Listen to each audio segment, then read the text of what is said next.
नमस्कार, स्वागत है आपका लोकतंत्र 2017 के आज के सफर में। मैं हूं आपके साथ दीपक डोभाल। शुरुआत हेडलाइंस के साथ।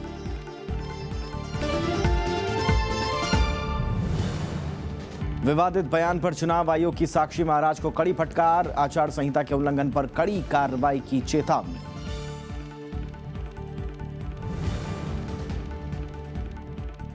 पंजाब के लिए बीजेपी के 17 उम्मीदवारों की पहली सूची जारी, अमृतसर लोकसभा उपचुनाव के लिए भी नाम तय, कांग्रेस के भी 23 और प्रत्याशियों का ऐलान।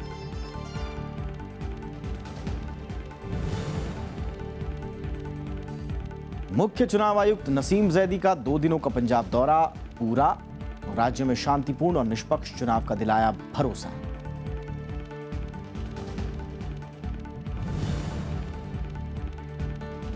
और गोवा विधानसभा चुनाव के लिए भी बीजेपी और कांग्रेस की लिस्ट घोषित, सत्ताधारी बीजेपी ने 29 तो कांग्रेस ने 27 सीटों पर उतारे उम्मीदवार।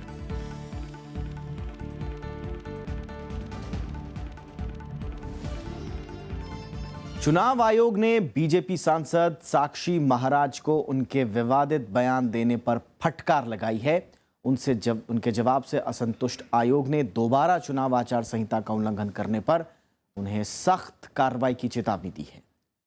आयोग का कहना है कि सुप्रीम कोर्ट ने हाल ही में फैसले में कहा है कि राजनीतिक दलों को धर्म या जाति के नाम पर वोट नहीं मांगना चाहिए और वो वोट नहीं मांग सकते, और ऐसे में उनका बयान चुनाव आचार संहिता के उल्लंघन के दायरे में आता है। साक्षी महाराज ने नोटिस के जवाब में कहा था कि उन्होंने जो बयान दिया वो सार्वजनिक या चुनावी रैली में नहीं दिया है, इसलिए यह आचार संहिता का उल्लंघन के दायरे में नहीं आता। चुनाव आयोग ने साक्षी महाराज को मेरठ में दिए समुदाय विशेष को लेकर दिए बयान पर कारण बताओ नोटिस भी जारी किया था।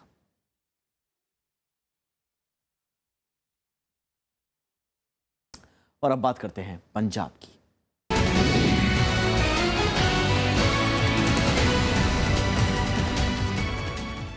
मुख्य चुनाव आयुक्त नसीम जैदी का 2 दिनों का पंजाब दौरा पूरा हो गया है। इस दौरान उन्होंने पंजाब में चुनाव तैयारियों का जायजा लिया, राजनीतिक पार्टियों के प्रतिनिधियों से मुलाकात की और उसके बाद उन्होंने भरोसा दिलाया कि प्रदेश में शांतिपूर्ण और निष्पक्ष चुनाव के लिए आयोग पूरी तरह से चाक चौबंद है। चुनाव तैयारियों का जायजा लेने पंजाब पहुंचे मुख्य निर्वाचन आयुक्त नसीम जैदी का 2 दिवसीय दौरा खत्म हो गया। उन्होंने कहा कि पंजाब में शांतिपूर्ण और निष्पक्ष चुनाव के लिए चुनाव आयोग ने कमर कस ली है और हर शिकायतों पर गंभीरता से कार्रवाई करने की कोशिश जारी है। हल्का इंचार्ज हमारे जो लोकल लेवल के ऑफिशियल्स हैं, खास तौर से पुलिस ऑफिशियल्स, उनके कामकाज में दखल अंदाजी कर रहे हैं और इंटरफेरेंस कर रहे हैं। कमीशन ने हमारी राजनीतिक पार्टियों के इन सभी सुझावों को, इन सभी बातों को बहुत ध्यानपूर्वक सुना है और हमने राजनीतिक पार्टियों को अश्योर किया है कि जो बिंदु उन्होंने हमारे सामने उठाए हैं उनके ऊपर इफेक्टिव कार्रवाई हम राज्य प्रशासन और जिला प्रशासन के माध्यम से कराएंगे। नसीम जैदी ने इस दौरान पंजाब की राजनीतिक पार्टियों के प्रतिनिधियों के अलावा कई आला अधिकारियों से मुलाकात की और सुरक्षा व्यवस्था का जायजा लिया। उन्होंने कहा कि कई राजनीतिक पार्टियों ने सुरक्षा व्यवस्था को पुख्ता बनाने की मांग की है, लिहाजा चुनाव आयोग इस बार बड़ी तादाद में अर्धसैनिक बलों की तैनाती करेगा। इस दौरान कई राजनीतिक पार्टियों ने आचार संहिता उल्लंघन की तरफ भी चुनाव आयोग का ध्यान खींचा। हमारी राजनीतिक पार्टियों ने मॉडल कोड ऑफ कंडक्ट के बारे में कुछ हमारा ध्यान आकर्षित किया है। उसमें पहला बात तो यह है कि ब्लू राशन कार्ड्स अभी भी इस्तेमाल हो रहे हैं जिसमें राजनीतिक हस्तियों के फोटो छपे हुए हैं और ये हमारी आचार संहिता का उल्लंघन है और ये लेवल प्लेइंग फील्ड को डिस्टर्ब कर रहा है। चुनाव आयोग का दावा है कि मतदाता पहचान पत्र और सुरक्षा के मामले में राजनीतिक पार्टियों ने चुनाव आयोग की तैयारियों से संतोष जाहिर किया है। Bureau report, Rajya Sabha TV. BJP ने पंजाब विधानसभा चुनाव के लिए उम्मीदवारों की अपनी पहली सूची जारी कर दी है। पार्टी ने विधानसभा के 17 उम्मीदवारों के अलावा अमृतसर लोकसभा सीट पर होने वाले उपचुनाव के लिए भी उम्मीदवार तय कर दिए हैं। बीजेपी ने गुरुवार को पंजाब में 4 फरवरी को होने वाले विधानसभा चुनाव के लिए 17 उम्मीदवारों की पहली सूची जारी की।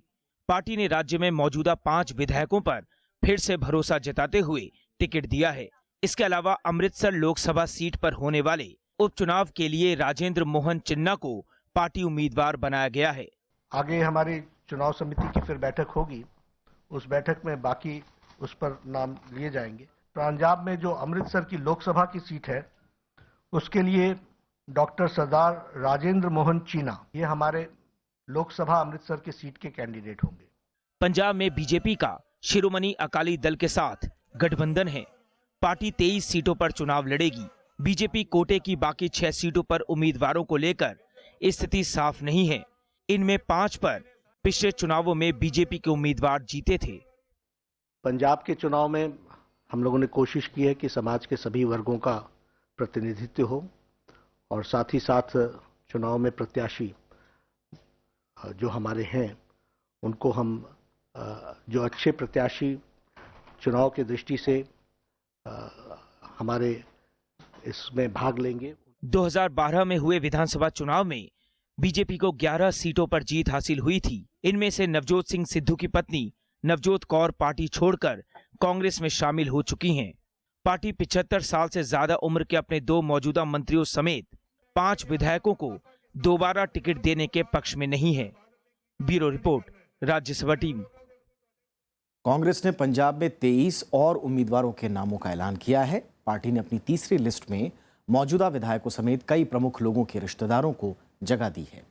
पूर्व मंत्री लाल सिंह के बेटे राजेंद्र सिंह को समाना से, सांसद संतोख सिंह चौधरी की पत्नी करमजीत चौधरी को फिल्लौर से, डेरा सच्चा सौदा प्रमुख बाबा राम रहीम के करीबी रिश्तेदार हरविंदर जस्सी को मौर सीट से और लुधियाना उत्तरी विधानसभा सीट से मौजूदा विधायक राकेश पांडे को पार्टी की तीसरी सूची में जगह मिली है।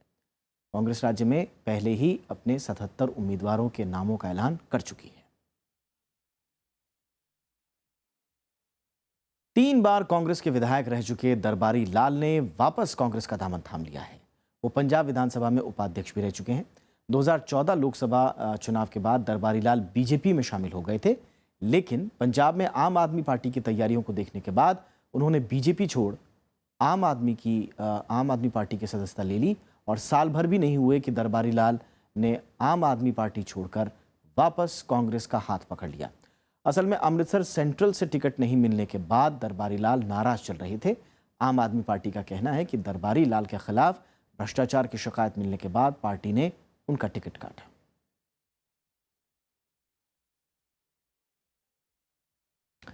पंजाब के मुख्यमंत्री प्रकाश सिंह बादल ने आज लांबी विधानसभा क्षेत्र से नामांकन दाखिल किया। मुक्तसर जिले की ये सीट मुख्यमंत्री का गृहनगर है। नामांकन दाखिल करते प्रकाश सिंह बादल के साथ केंद्रीय मंत्री और उनकी बहू हरसिमरत कौर और बेटे सुखबीर सिंह बादल भी मौजूद थे। पर्चा दाखिल करने के बाद मीडिया से बातचीत करते हुए प्रकाश सिंह बादल ने दिल्ली के मुख्यमंत्री अरविंद केजरीवाल और आम आदमी पार्टी के सांसद भगवंत मान पर निशाना साधा। आम आदमी पार्टी ने प्रकाश सिंह बादल के खिलाफ इस सीट से जरनैल सिंह को मैदान में उतारा है।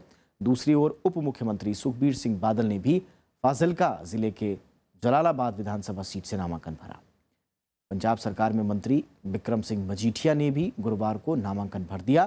पंजाब में बुधवार से नामांकन भरने का काम जारी है। पहले दिन 5 उम्मीदवारों ने पर्चे भरे थे और 18 जनवरी तक उम्मीदवार पर्चे भर सकते हैं। नामांकन भरने के बाद मुख्यमंत्री प्रकाश सिंह बादल ने अरविंद केजरीवाल पर निशाना साधा। कोई चीफ मिनिस्टर कानून के किसी जेल में डाल सकता है? जेल में डालते हैं, ये इनका खोखलापन और छोटापन नजर आता है। जेल में डालने के लिए चीफ मिनिस्टर नहीं होते, कचहरी होती है, कचहरी डालती है जेल में। अगर किसी ने तो चीफ मिनिस्टर डाल ही नहीं सकता। पूर्व केंद्रीय मंत्री और कांग्रेस के वरिष्ठ नेता पवन बंसल को उम्मीद है कि पंजाब में कांग्रेस एक बार फिर से सत्ता में आएगी। पवन बंसल के मुताबिक पंजाब में नशाखोरी, बढ़ती बेरोजगारी और किसानों की बदहाली के अलावा नोटबंदी बड़ा चुनावी मुद्दा बनने जा रही है। इसके अलावा पवन बंसल ने पंजाब में कांग्रेस की रणनीति और पार्टी की चुनावी संभावनाओं पर बात की। दिल्ली में हमारे संवाददाता जैगम मुर्तजा से। हमारे साथ पवन बंसल हैं, जो पूर्व केंद्रीय मंत्री हैं और कांग्रेस के बड़े नेता हैं। पवन जी बताइए, पंजाब में कांग्रेस की क्या तैयारियां हैं? मैं समझता हूं जितना काम कांग्रेस ने पिछले काफ़ी लंबे समय से पंजाब में किया है, हमारी पंजाब कांग्रेस ने, उससे स्थिति बहुत ज़्यादा अच्छी कांग्रेस की वहाँ हुई है। और जो पिछला 2 महीने में अब डिमोनेटाइजेशन का असर तो और बहुत बुरा पड़ा होगा, ये तो मैं उससे पहले समय का कहता हूँ। तो लोगों ने अब मन बनाया हुआ है कि इस बार वो कांग्रेस को लेके आएंगे। अच्छा, आपने डिमोनेटाइजेशन की बात की, कितना बड़ा मुद्दा हो सकता है ये? बाकी के स्टेट्स में भी कांग्रेस इसमें कितना परस्पेक्टिव तलाश रही है अपने लिए? जो कंट्री साइड होती है जैसे गांव वगैरह में, वहाँ तो बहुत बड़ा असर पड़ेगा इसका बहुत बड़ा असर पड़ेगा, क्योंकि अभी तक भी लोग इससे बाहर नहीं निकल पाए। कांग्रेस की एक बड़ी परेशानी ये रही है कि कांग्रेस इशू रेस करती है, लेकिन उसका जो वर्कर बेस है वो या तो इतना डिप्लीट हो गया है, या जो वो जनता तक या ग्रास रूट तक उस मैसेज को पहुंचाने में कामयाब नहीं हो पा रही। ये कितना ये बात सही नहीं है। कांग्रेस का तो वर्कर ही तो कांग्रेस की जान है। इसकी एक अगर जिसको रीढ़ की हड्डी कहते हैं वो कांग्रेस का वर्कर ही है। चुनाव में जा रहे हैं, रीजनल इश्यूज पे जाएंगे, नेशनल इश्यूज कितना मुद्दा बनेंगे? ज़्यादा तो पहले लोकल है, क्योंकि लोकल वहाँ इन्होंने टोटल फेल कर दिया देश, हमारे प्रांत को, पंजाब प्रांत को टोटल फेल कर दिया है अकाली दल ने। और इन्होंने सिर्फ इनको बड़े बड़े नहरों पे रखा और ठोस काम कहीं नहीं हुआ, बेशक वो रोजगार का काम हो, बेशक शिक्षा का हो। कांग्रेस का जो कह रही कांग्रेस कि हम पानी नहीं देंगे या पानी देंगे, इसे कैसे सेटल करेंगे सब चीज़ें? यहाँ पंजाब की बात है। ये इनकी 2.5-3 वर्षों से दोनों जगह सरकार इनकी रही है। 2.5 वर्ष यहाँ हो गए, 10 वर्ष वहाँ हो गए। किसी एक दिन इन्होंने कोई उस पर कोई बात नहीं की, कोई आपस में मीटिंग नहीं कराई, किसी ढंग की मीटिंग प्रधानमंत्री ने इसके लिए नहीं ली। तो ये थे पवन बंसल जो हमसे बात कर रहे थे पंजाब चुनाव के मुद्दों पर। ज़ैगम मुर्तज़ा, राज्यसभा टीवी, दिल्ली। और बुलेटिन में हम आगे बात करेंगे अलग अलग शहरों में मौजूद राज्यसभा टीवी के संवाददाताओं से, लेकिन फिलहाल बात गोवा की।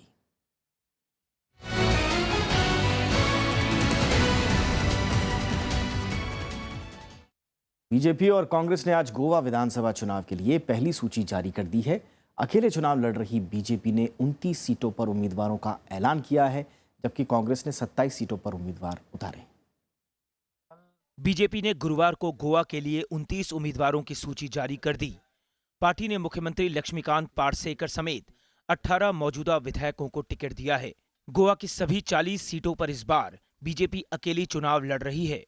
पार्टी ने गोवा में आधिकारिक तौर पर मुख्यमंत्री पद का उम्मीदवार घोषित नहीं किया है। संसदीय बोर्ड के बैठक में चर्चा होती है। अभी चुनाव समिति की बैठक की चर्चा होती है। अब चुनाव समिति में कैंडिडेट्स की चर्चा होती है, प्रत्याशियों की चर्चा होती है, वो हुई है। कांग्रेस ने भी गोवा के लिए 27 उम्मीदवारों की पहली सूची जारी कर दी है। इसमें पूर्व मुख्यमंत्री दिगंबर कामत समेत सभी 6 मौजूदा विधायकों के नाम हैं। पार्टी ने 3 महिलाओं को भी टिकट दिया है।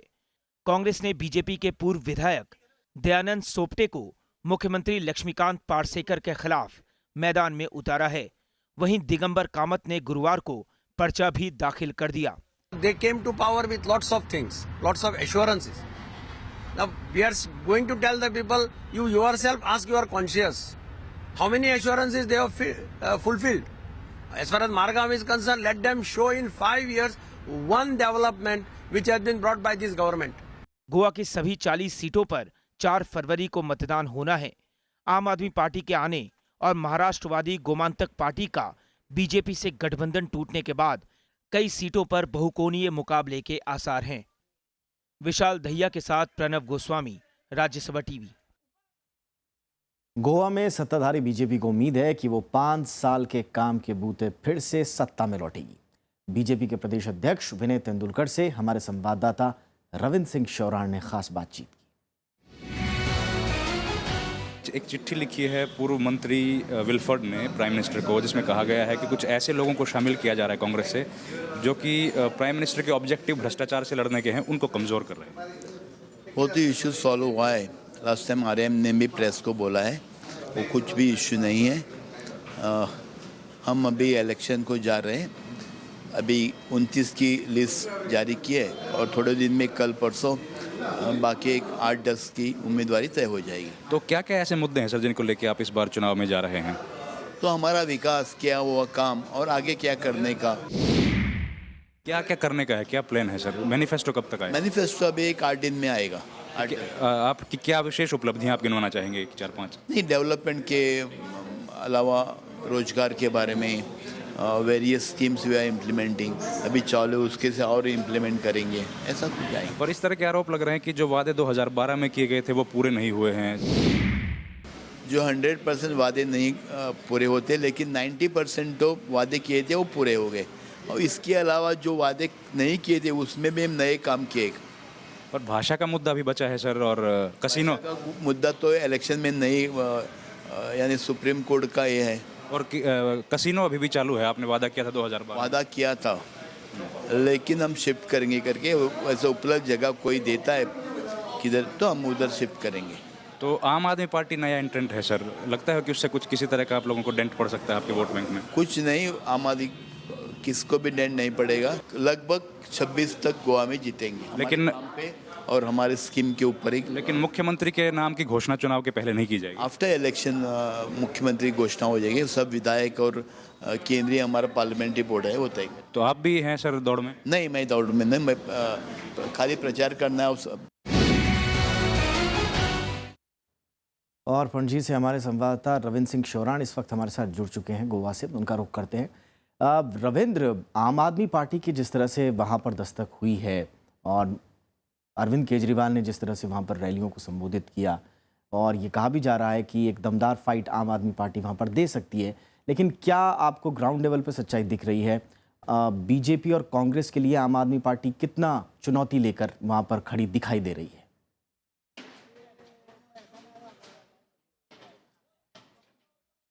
जी देखिए दीपक, जहाँ तक आम आदमी पार्टी का सवाल है तो आम आदमी पार्टी को अभी अपने आप को यहाँ पर स्थापित करने की ज़रूरत है।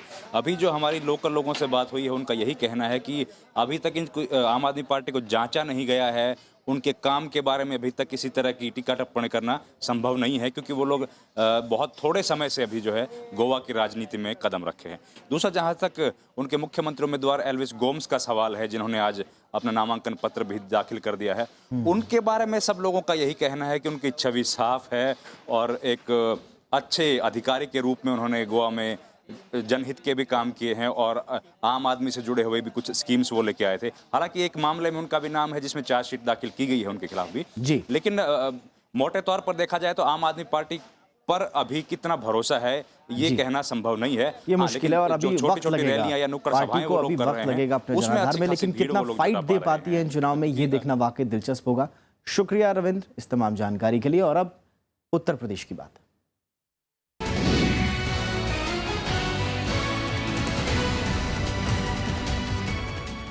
पश्चिमी उत्तर प्रदेश में गन्ना किसानों की बदहाली एक बड़ा चुनावी मुद्दा है। केंद्र और राज्य सरकार के तमाम दावों के बावजूद चीनी मिलों पर गन्ना किसानों का बकाया बढ़ता जा रहा है। रही सही कसर नोटबंदी ने पूरी कर दी है।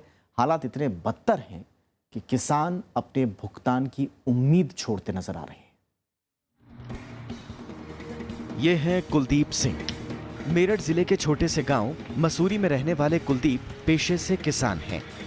कुलदीप के खेतों में गन्ने की फसल तैयार हो चुकी है और इन दिनों वो फसल कटाई में व्यस्त हैं।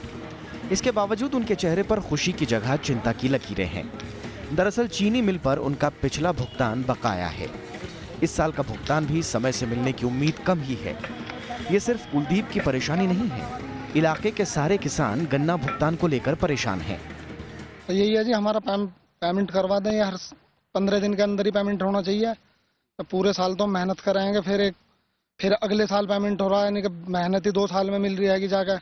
हाँ, इसकी 2-3-4 साल से ही हालत है जी, 3 साल से पिछले। हमारे इसमें परेशानी ये है कि एक तो सरकार पैसा नहीं दिलवा रही हमारा, ना राज्य सरकार है ना केंद्र सरकार है, कोई सा भी सहयोग नहीं कर रही, और सहयोग करें तो हमारा पैसा मिल जाए।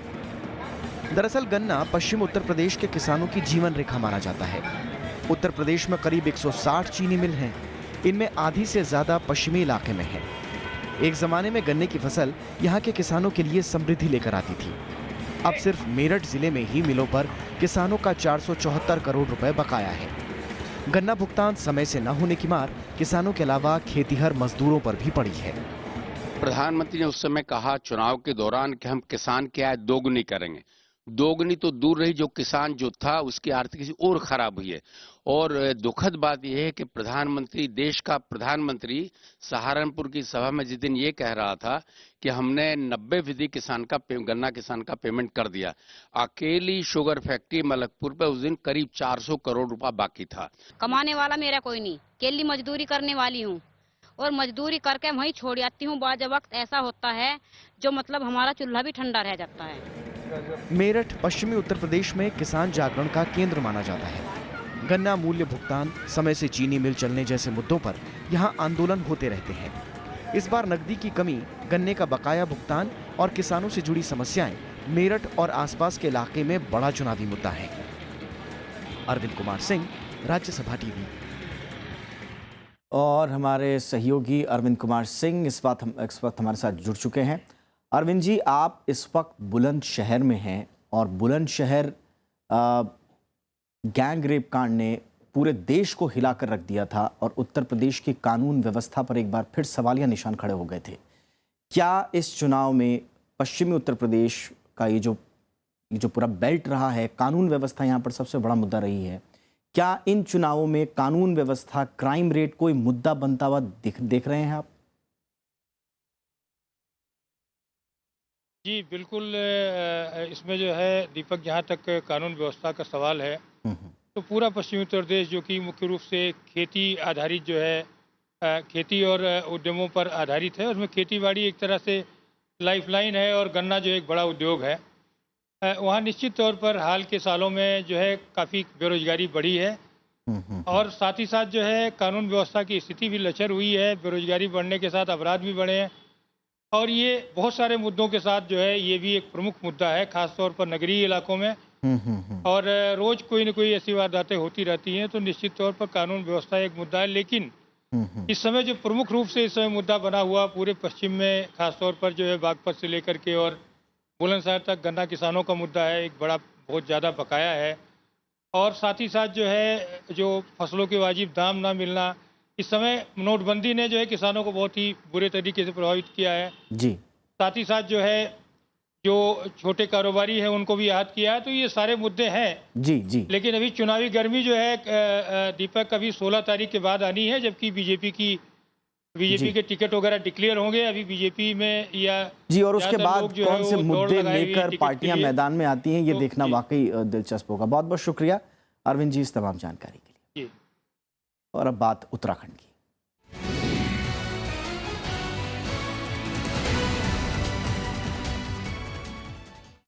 उत्तराखंड में मतदान के लिए अब तकरीबन 1 महीना ही बचा है, लेकिन कांग्रेस और बीजेपी दोनों पार्टियों ने उम्मीदवारों की सूची तैयार नहीं की है। कांग्रेस के मुताबिक उम्मीदवारों के चयन की प्रक्रिया शुरू हो गई है और इसके लिए स्क्रीनिंग कमेटी प्रत्याशियों के पैनल की छानबीन कर रही है और पार्टी को उम्मीद है कि इस हफ्ते के आखिर तक उम्मीदवारों की घोषणा कर दी जाएगी। वहीं बीजेपी के भीतर भी अभी मंथन चल रहा है। उत्तराखंड बीजेपी इकाई ने मकर संक्रांति पर उम्मीदवारों की पहली सूची जारी होने की उम्मीद जताई है। पार्टी के मुताबिक तीनों पूर्व मुख्यमंत्री यानी कि भुवन चंद खंडूड़ी, रमेश पोखरियाल निशंक और भगत सिंह कोश्यारी को टिकट नहीं दिए जाएंगे, क्योंकि ये तीनों बड़े नेता मौजूदा सांसद भी हैं।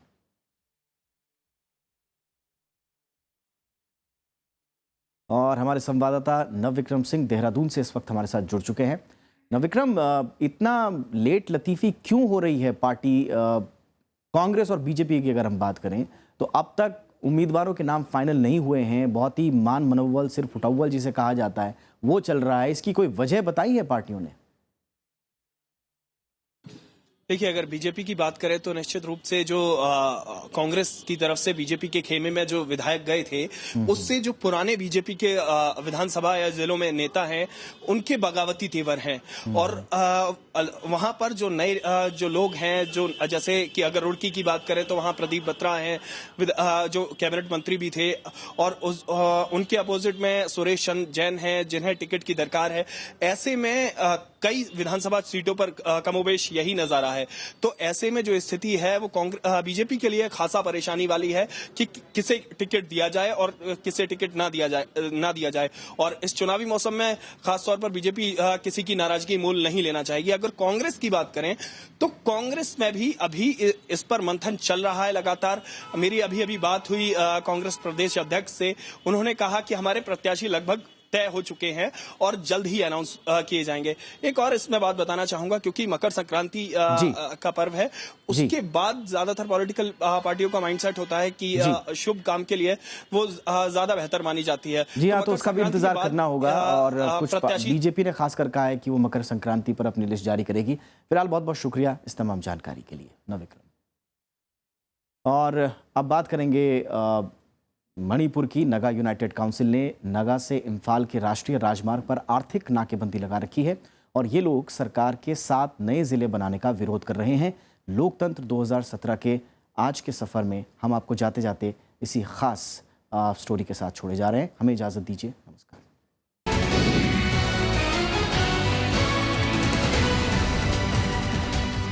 नगा बहुल इलाकों से होता हुआ ये रास्ता राजधानी इम्फाल तक जाता है। यहाँ आपको सिर्फ निजी वाहन ही आते जाते दिखाई देंगे। दरअसल यूनाइटेड नगा काउंसिल ने इस रास्ते पर आर्थिक नाकेबंदी लगा रखी है। इस वजह से कमर्शियल गाड़ियों को इम्फाल में जाने पर पाबंदी लगी हुई है। साथ ही किसी भी तरह के निर्माण पर भी रोक लगाई गई है। No district should be created. This is the reason why the present imposition of economic blockade, including banning the construction of Trans-Asian Railways and national progress projects in Naga areas is going on. Naga नेताओं और कार्यकर्ताओं ने विरोध का ये नया तरीका अपनाया है। ये लोग सरकार के 7 नए जिले बनाने के फैसले को वापस लेने की मांग कर रहे हैं। सरकार पर लोगों को बांटने का आरोप भी लगाया जा रहा है। नगा नेताओं ने मौजूदा हालात के लिए मुख्यमंत्री ओक्राम इबोबी सिंह को जिम्मेदार बताया है। That 7 new districts being declared by the government of Manipur is rejected because we can't further allow bifurcation of our ancestral homeland. And again, it was also created secretly without consulting the Naga people. Naga समुदाय के लोगों का कहना है कि नए जिले बनाने का फैसला उनसे पूछे बिना लिया गया। ये फैसला उस समझौते का उल्लंघन है जो केंद्र सरकार और राज्य सरकार ने उनके साथ किया था। नगा काउंसिल ने 1 नवंबर 2016 से राजमार्ग संख्या 2 और 37 पर आर्थिक नाकेबंदी लगा रखी है। नगा लोग इसे अपने साथ विश्वासघात मान रहे हैं और वे निश्चित तौर पे इबोबी सिंह के खिलाफ प्रचार करेंगे। अब देखना यह है कि इबोबी सिंह किस कुटिलता से कुछ नगा लोगों को अपने साथ रख पाने में सफल होते हैं। राज्यसभा टेलीविजन के लिए कैमरा पर्सन सुधांशु के साथ मणिपुर के सेनापति से अखिलेश सुमन।